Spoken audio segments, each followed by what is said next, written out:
Fala pessoal, tudo bem? Galera tá falando aí que o Brasil vai virar potência, que o Brasil tá uma maravilha, que o negócio tá lindo e maravilhoso, o dólar tá caindo, tá tudo legal. Vamos analisar isso tudo com calma aqui para você poder entender para onde que as coisas estão se encaminhando, o que pode acontecer aqui a partir de então, daqui para frente, para você obviamente poder se preparar. Claro que aqui no canal eu sempre trago para vocês 3 elementos. Primeiro, falar o outro lado da informação que não está sendo falado.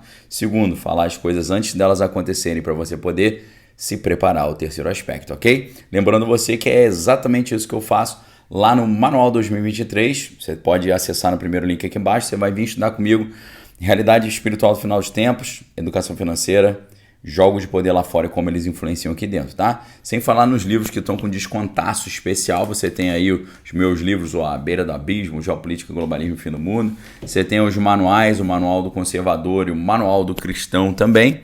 E você tem aí o grande lançamento, o terceiro grande conflito mundial já começou, da Cristina Martín Jiménez, ok? Aproveite aí, segundo link aqui embaixo. Primeiro link o curso, segundo link os vídeos. Vamos lá. O que a gente está perguntando é, se o Brasil está tendo superávit comercial enorme, né? Balanço comercial favorável, mandando mais coisa para fora do que importando, por que a nossa conta corrente ainda não está no azul? Por que a nossa conta corrente ainda está no vermelho? O que está acontecendo para permitir isso? Então, eles falam, o superávit está maravilhoso, mas por que a conta corrente não está superavitária ainda? Sabe por que acontece isso? Isso acontece porque grande parte do agronegócio que está impulsionando as exportações é de propriedade estrangeira. Aí você fala, e o que significa isso, Daniel? Significa que eles estão mandando para fora boa parte dos dividendos e dos juros também. Ou seja, a remessa dos lucros. Os lucros não estão ficando aqui. Os caras exportam pra caramba, ganham muito, mas uma boa parte do que eles ganham dos dividendos e juros vão para fora, ok?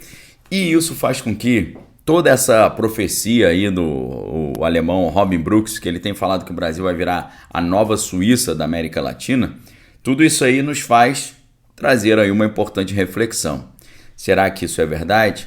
Será que isso não depende de uma série de outros fatores que podem mudar no meio do caminho, trazendo uma realidade completamente diferente daquela que havia sido imaginada originalmente? Eu vou mostrar isso tudo para vocês, tá?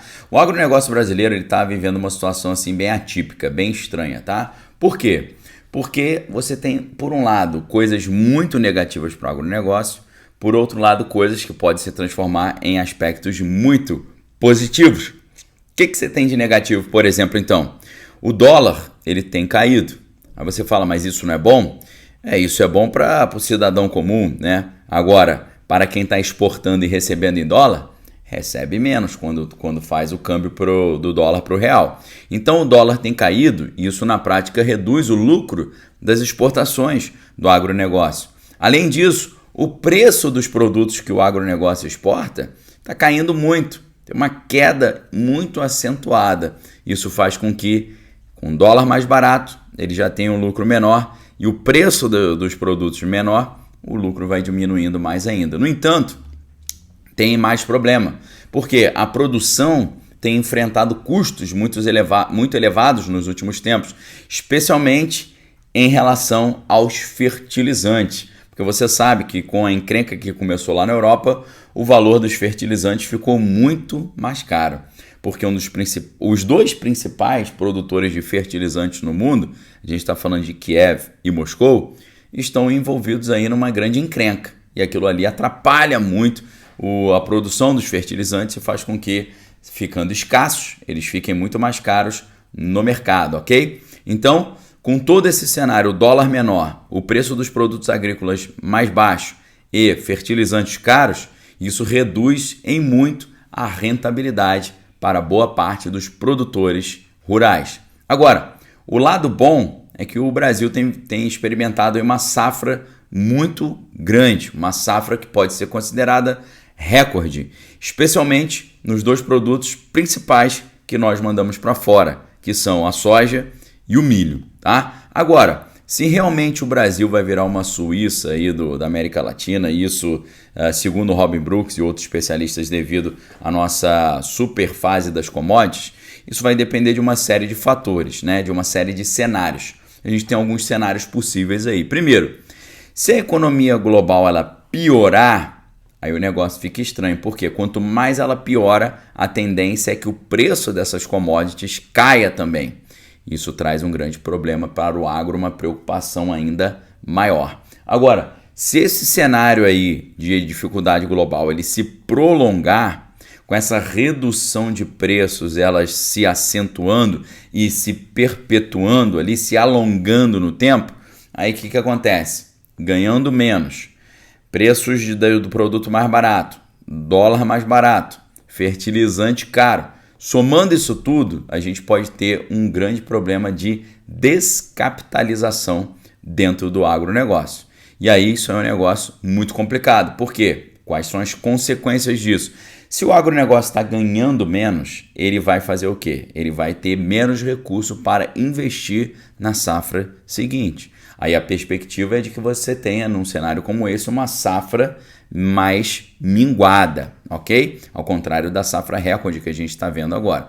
Isso pode levar a uma total queda na produção, uma redução acentuada no nível de produção e, consequentemente, a inverte o negócio.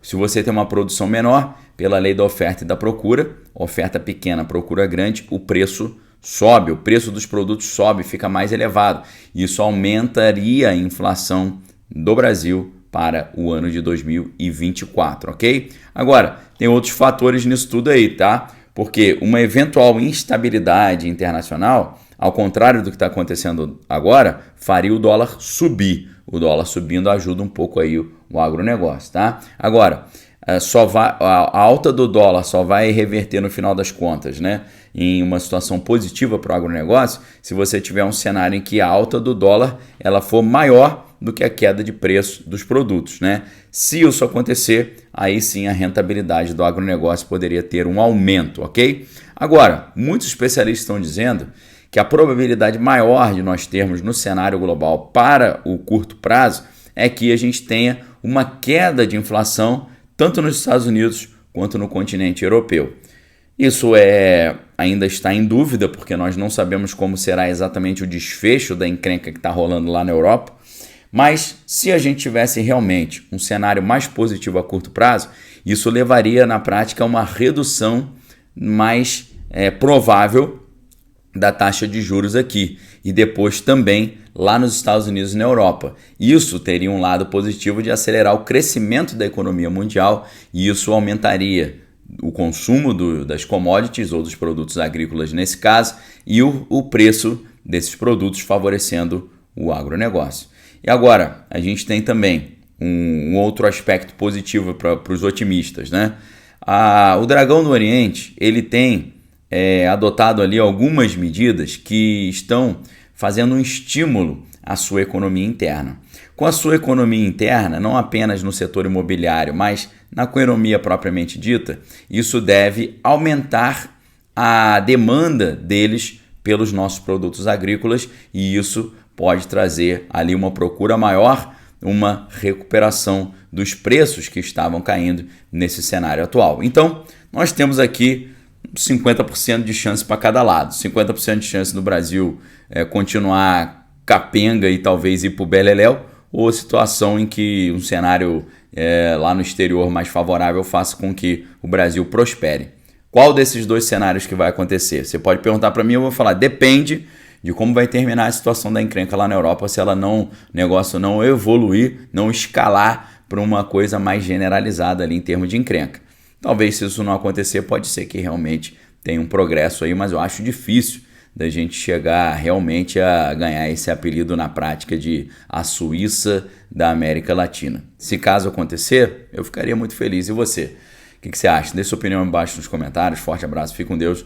Examine todas as coisas, retém que é bom. Valeu!